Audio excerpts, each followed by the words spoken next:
Bismillahirrahmanirrahim. Assalamualaikum warahmatullahi wabarakatuh. Alhamdulillah. Alhamdulillahilladzi arsala rasulahu bil huda wa dinil haqq liyudhhirahu 'alad dini kullihi wa kafa billahi syahida.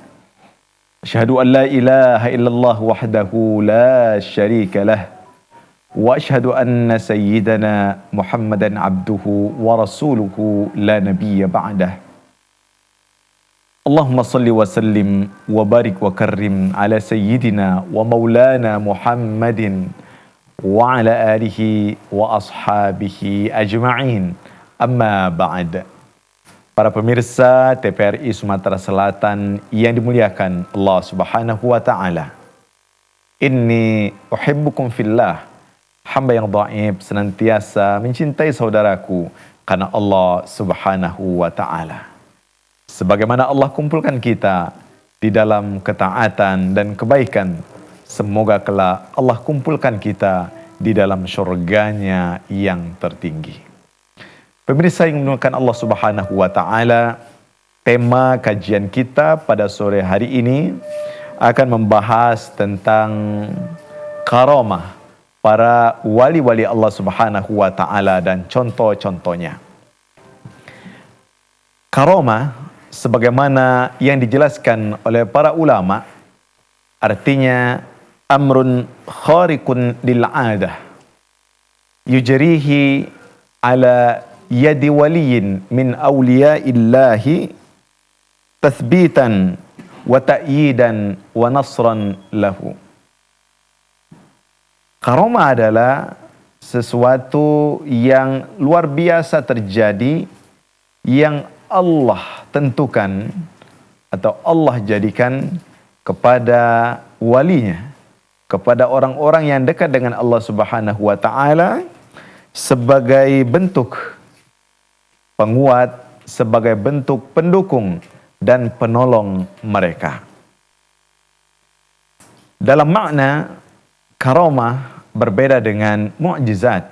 Kalau mukjizat disertai dengan at-tahaddi, yaitu permohonan atau tantangan kepada orang-orang yang tidak percaya. Sedangkan karamah Allah berikan kepada orang-orang yang dekat dengan Allah Subhanahu wa taala. Kemudian apa yang disebut dengan wali? Waliullah. Wali dari bahasa Arab bermakna al-qurbu dan ad-dunu, yaitu yang dekat. Dekat dengan apa? Yaitu dekat dengan Allah Subhanahu wa taala. Ada beberapa versi tentang definisi al-wali. Siapa itu al-wali? Al-alimu billahi, al-muwazibu ala ta'atihi, al-mukhlisu fi ibadatihi. Waliullah adalah orang-orang yang mengenal Allah Subhanahu wa taala, yang senantiasa istiqamah di dalam ketaatan kepada Allah dan mereka ikhlas dalam beribadah kepada Allah Subhanahu wa taala. Itulah waliullah atau kekasih Allah Subhanahu wa taala. Dalam Al-Quran, Allah Subhanahu wa ta'ala menjelaskan pada surah Yunus ayat 62 sampai 63. A'udzu billahi minasyaitonir rajim. Ala inna awliya Allahi la khaufun 'alaihim wa la hum yahzanun. Alladzina amanu wa kanu yattaqun. Lahumul busyra fil hayatid dunya wa fil akhirah. Ketahuilah sesungguhnya kekasih-kekasih Allah Subhanahu wa taala itu adalah mereka yang tidak ada takut dan tidak bersedih, dan mereka itu adalah orang-orang yang beriman dan bertakwa kepada Allah Subhanahu wa taala. Maka bagi mereka al-busyra, kabar gembira, bantuan dan kemuliaan dari Allah Subhanahu wa taala, baik di dunia maupun dalam kehidupan di akhirat kelak. Inilah yang Allah akan anugerahkan kepada para kekasih Allah Subhanahu wa taala yang kita kenal dengan al-wali. Jamak dari wali adalah aulia. Pemirsa yang dimuliakan Allah Subhanahu wa taala, Ibnu Hajar Al-Asqalani menjelaskan bahwa wali itu adalah orang-orang yang berilmu tentang Allah Subhanahu wa taala, terus mereka berada dalam ketaatan kepada Allah serta istiqomah di jalan Allah Subhanahu wa taala. Artinya orang-orang yang kokoh menimba ilmu pengetahuan, mengenal Allah Subhanahu wa taala, dan tidak hanya mengenal Allah tetapi mereka muwazib fit ta'ah, istiqamah dalam ketaatan, senantiasa menghiasi hidup mereka dengan pakaian takwa dan keimanan, maka mereka itulah dikenal dengan wali atau aulia Allah, kekasih Allah Subhanahu wa taala. Dalam sebuah hadis, Rasulullah sallallahu alaihi wasallam menjelaskan keistimewaan para kekasih Allah Subhanahu wa taala tersebut. Apa bunyi hadis Rasulullah SAW? Man adali waliyan faqad adzantuhu bil harb. Barang siapa yang mengganggu, yang mencederai, yang menyakiti para kekasihku, kata Allah, maka aku sudah umumkan peperangan kepada mereka yang menyakiti kekasihku. Maka hadis ini mengingatkan kepada kita semuanya, hati-hati dengan orang-orang yang hidupnya penuh dengan ketaatan, penuh dengan istiqamah di jalan Allah Subhanahu wa taala. Karena yang menjadi benteng dan pertahanan mereka, yang membantu mereka, bukan manusia biasa, bukan manusia, bukan makhluk, tetapi Allah Subhanahu wa taala. Bahkan Rasulullah sallallahu alaihi wasallam mengatakan, aku proklamirkan, umumkan peperangan bagi mereka yang menyakiti kekasih Allah Subhanahu wa taala. Definisi lain dalam sebuah hadis disebutkan, siapa para wali Allah Subhanahu wa taala itu? Auliyaullah humul muttaqun. Wali-wali Allah itu, kekasih Allah itu adalah mereka yang bertakwa kepada Allah Subhanahu wa taala. Jadi kata kuncinya, kalau kita mengenal dan ingin mengetahui wali, maka yang pertama mereka yang beriman kepada Allah Subhanahu wa taala, kemudian mereka senantiasa istiqamah di jalan Allah, dan kemudian mereka senantiasa menghiasi hidup mereka dengan pakaian ketakwaan. Kita lanjutkan setelah yang berikut ini.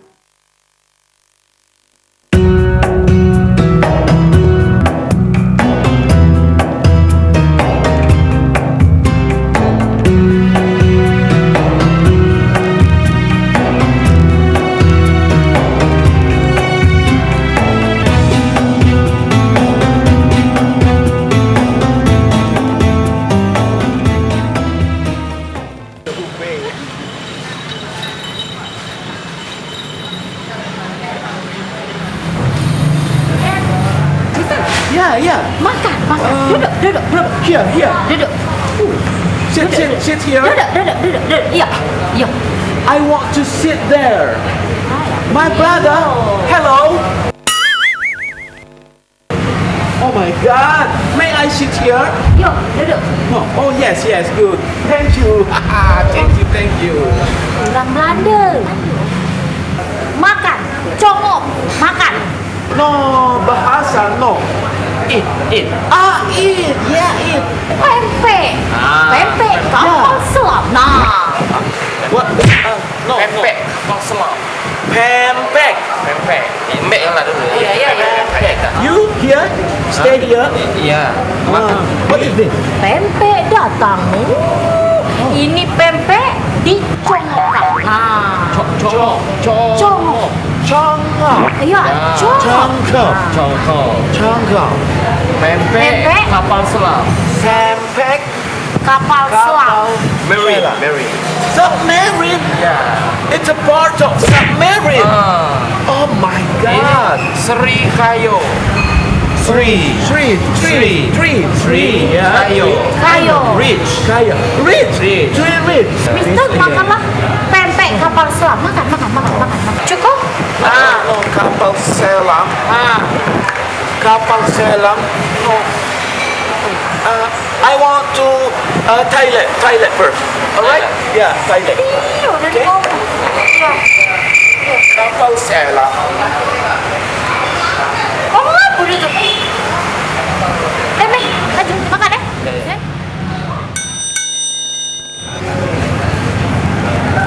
Australia. Dunia Namo Mang Daud. Tempat tanggal lahir Pegayung. Bukan, Wuhan Belanda. Musuh. Hello, brother. Brother, wong dusun ini.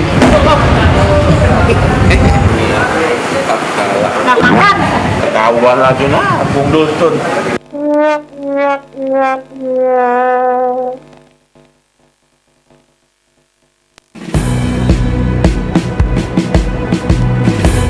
Jalani hari dengan 3 wajib. Wajib iman, wajib aman, wajib imun. Berolahraga, riang gembira, mencegah kita jatuh sakit. Makanan bergizi tiap hari, tidur cukup itu pasti. Dan janganlah panik, berdoa tiada henti. Wajib iman, aman, imun. Pakailah maskermu, jagalah jarakmu, cuci tanganmu selalu. Kita raih bahagia dengan iman, aman, imun. Badan sehat, bangsa kuat. Kita raih bahagia dengan iman, aman, imun. Badan sehat, bangsa kuat.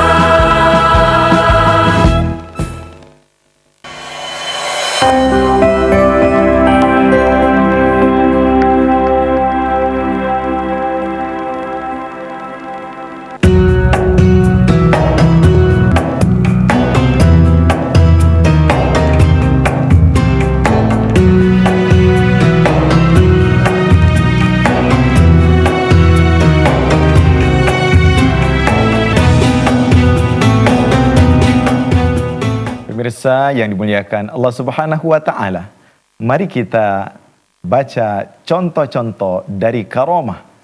Di antaranya yang termaktub dalam Al-Qur'anul Karim, misalnya Allah Subhanahu wa taala mencontohkan tentang kisah Siti Balqis, di mana saat itu Nabi Sulaiman meminta bantuan siapa yang mampu memindahkan singgasana Siti Balqis. Maka disebutkan dalam Al-Quran surah An-Naml ayat 27, Allah Subhanahu wa taala menjelaskan, qal ya ayyuhal mala ayyukum ya'tini bi'arsyiha qabla an ya'tuni muslimin. Qala ifritum minal jinni ana atika bihi qabla an taquma min maqamik wa inni alaihi laqawiyyun amin. Qala alladhi indahu ilmun minal kitab ana atika bihi qabla an yartadda ilaika tarfuk. Dalam ayat ini surah An-Naml 38-39 ini, saat Nabi Sulaiman meminta bantuan, maka Ifrit dari jin mengatakan, saya sanggup memindahkan singgasana Ratu Balqis sebelum engkau berdiri dari tempat dudukmu.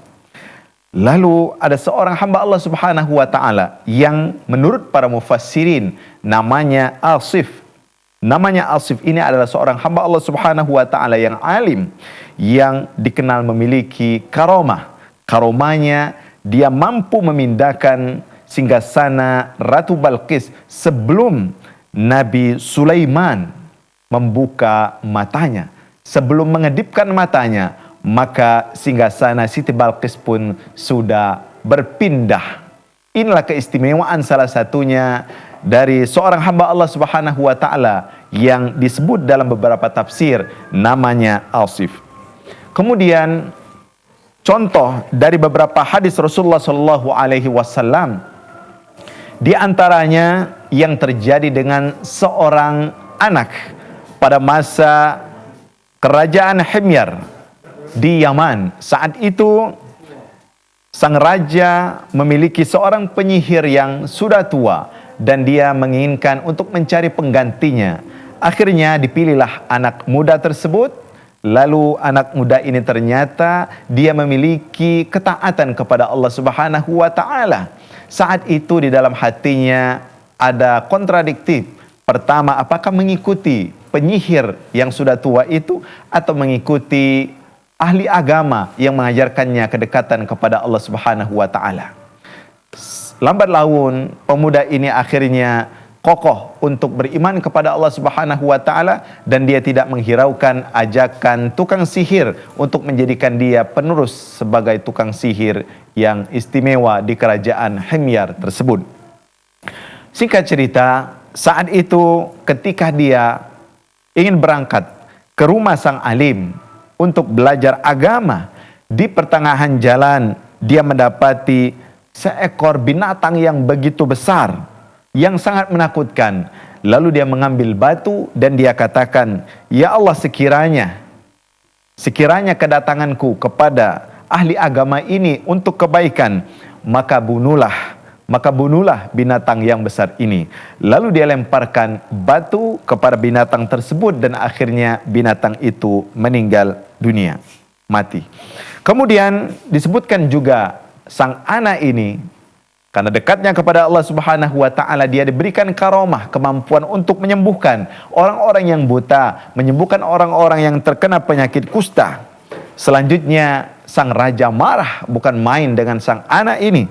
Akhirnya dibuatlah rekayasa untuk membunuh sang anak ini. Lalu rencana pertama, sang anak diajak untuk mendaki ke puncak gunung yang sangat tinggi. Lalu di saat dia berada di puncak gunung itu diperintahkan untuk dijatuhkan dari gunung itu. Namun ternyata terjadi gempa yang begitu kuat. Sang anak itu tetap selamat dan yang lainnya yang akan membunuh tadi ternyata yang mati duluan. Kemudian rekayasa yang kedua, dia diutus untuk pergi berlayar dan direncanakan di tengah perjalanan ke laut.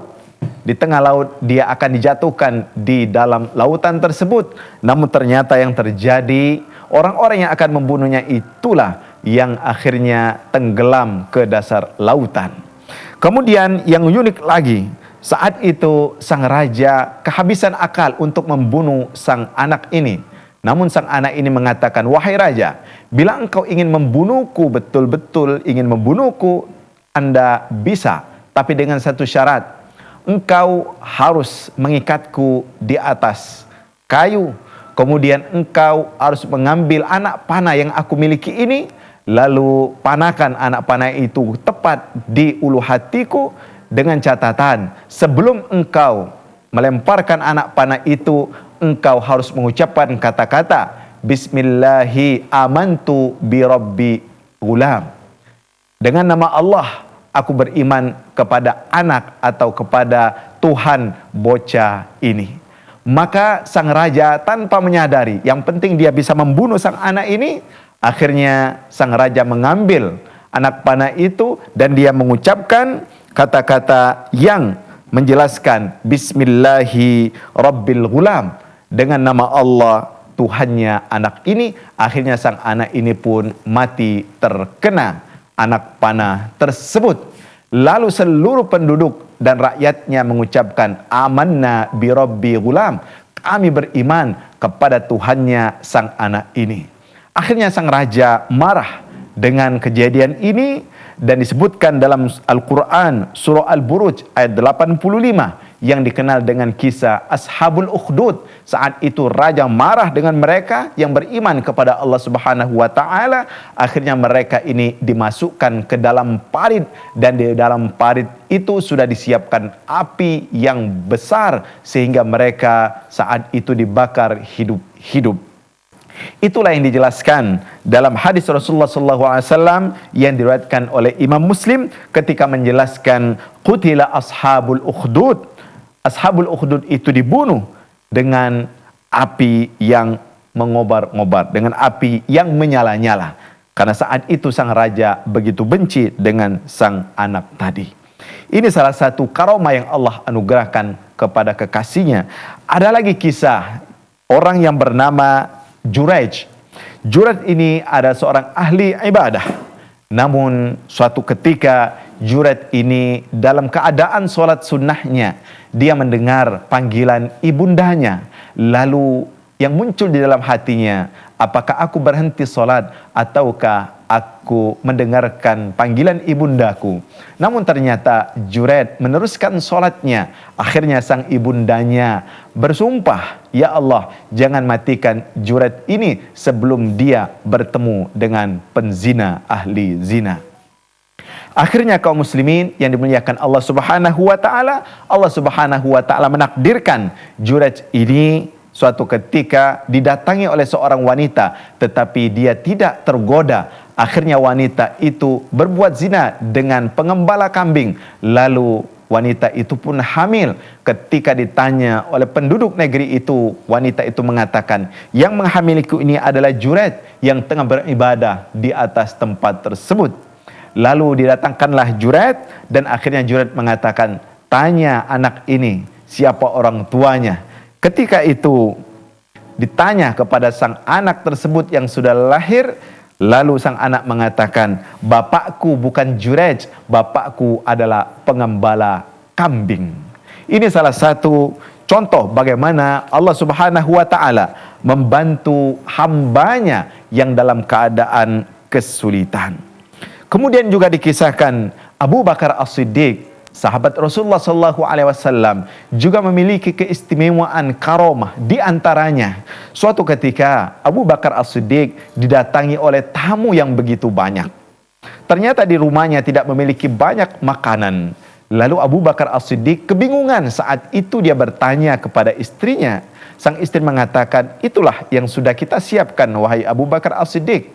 Ternyata saat itu Abu Bakar As-Siddiq melihat ketika tamu-tamu datang, tamu-tamu itu memakan makanan yang sudah disiapkan, yang ternyata makanan itu bukan habis, bukan berkurang, malah bertambah 3 kali lipat. Abu Bakar As-Siddiq kebingungan, lalu dia datang kepada Rasulullah SAW dan ternyata dia membawa makanan tersebut. Lalu Abu Bakar mengatakan, ya Rasulullah, inilah yang terjadi. Maka Rasulullah SAW menyiapkan dan memberikan makanan tersebut kepada tamu-tamu yang tak terhitung jumlahnya. Abu Bakar As-Siddiq diantaranya memiliki karomah memperbanyak makanan saat itu. Kemudian Umar bin Khattab, salah seorang sahabat Rasulullah SAW yang juga sangat istimewa. Suatu ketika Umar bin Khattab dikisahkan beliau tengah berkhutbah. Tatkala beliau berkhutbah itu, beliau menyebutkan kata-kata dan para sahabat yang tengah mendengar khutbah itu kebingungan.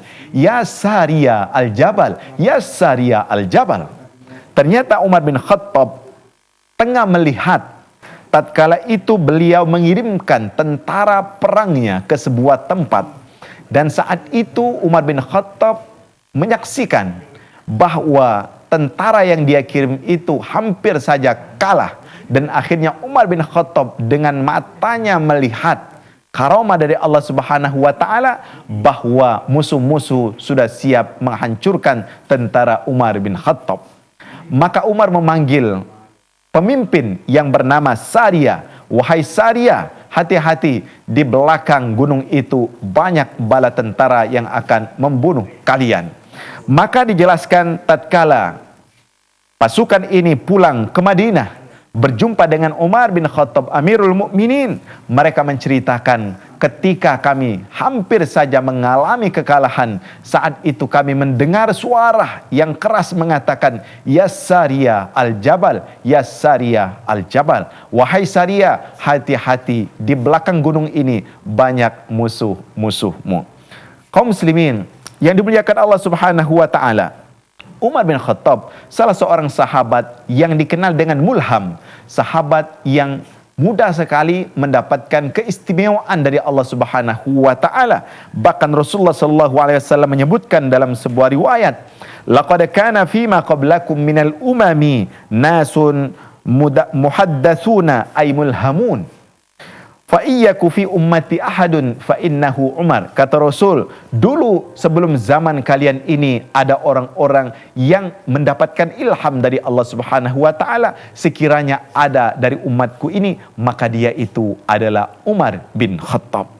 Lalu karomah Ali bin Abi Thalib. Satu ketika Ali bin Abi Thalib berjumpa dengan seseorang, di mana seseorang itu mengucapkan sesuatu yang dusta kepada Imam Ali karramallahu wajha. Lalu Imam Ali karramallahu wajha mengatakan, sekiranya engkau berdusta, maka aku akan mendoakan sesuatu kepadamu. Lalu Imam Ali berdoa untuk orang tersebut, dan doa Imam Ali karramallahu wajha ini langsung diijabah oleh Allah Subhanahu wa taala. Seketika itu orang yang berdusta kepadanya langsung buta, tidak mampu melihat lagi. Kaum muslimin yang dimuliakan Allah Subhanahu wa taala, karomah para kekasih Allah Subhanahu wa taala ini sungguh banyak, dan itu tidak hanya terjadi pada masa dahulu, tetapi juga boleh terjadi dan bisa terjadi pada masa-masa saat ini. Di Sumatera Selatan, di Palembang misalnya, kita mengenal Kiai Marogan yang memiliki karomah. Di antaranya ketika dia ditahan oleh musuh Allah Subhanahu wa taala, dia mengatakan, aku bersumpah dan berjanji bahwa di setiap ada air, di situ ada kehidupan. Maka ada seseorang yang mengambil buah kelapa lalu dibelahnya. Dia ingin menyaksikan apakah ada kehidupan di dalam air tersebut. Ternyata ketika dibelah, buah kelapa itu berisikan ikan yang tengah hidup. Di Ogan Ilir misalnya, Kiai Bahri bin Panda memiliki banyak karomah yang disaksikan oleh banyak orang. Di antaranya beliau memiliki keistiqomahan di jalan Allah Subhanahu wa taala, sehingga beliau memiliki karomah yang itu banyak disaksikan. Di antaranya beliau itu mendapatkan harta yang luar biasa. Saat itu beliau tidak memiliki sesuatu untuk membangun pesantrennya. Kaum muslimin yang dimuliakan Allah Subhanahu wa taala, kesimpulan yang harus kita ambil dari penjelasan tentang karomah Allah Subhanahu wa taala kepada para wali-wali Allah, sesungguhnya karomah itu secara akal pasti bisa terjadi, dan dia berlangsung untuk menguji keimanan seseorang.